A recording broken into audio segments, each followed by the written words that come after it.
Anamudi view point ഇവിടെയാണ്. ഇവിടെ നിന്ന് മുകളിലേക്കുള്ള വഴിയാണ് ആനമുടിയിലേക്കുള്ളത്.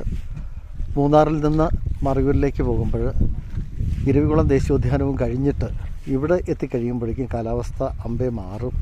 മഞ്ഞ് നിറഞ്ഞു കിടക്കുന്ന ഒരു അന്തരീക്ഷമാണ്. പകൽ സമയത്തും ഇപ്പോൾ സമയം 4 മണി ആവുന്നതേ ഉള്ളൂ, പക്ഷേ നിറയെ മഞ്ഞാണ്. ഈ വാഹനങ്ങളൊക്കെ ലൈറ്റ് ഇട്ടിട്ടാണ് വരുന്നത്.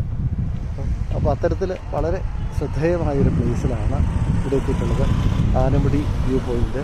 ഇവിടുത്തെ ഒരു അടയാളം എന്ന് പറഞ്ഞു കഴിഞ്ഞാൽ മൂന്നാർ പോലീസ് സ്റ്റേഷൻ ലിമിറ്റ് ഇവിടെ തീരാണ്.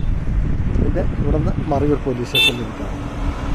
അപ്പോൾ ആനമുടി വ്യൂ പോയിൻ്റാണ് ഇപ്പോൾ നമ്മൾ കാണുന്നത്. ഇവിടുന്ന് കുത്തനെയുള്ള ഇറക്കമാണ് മറയൂരിലേക്ക് പോകുന്നത്.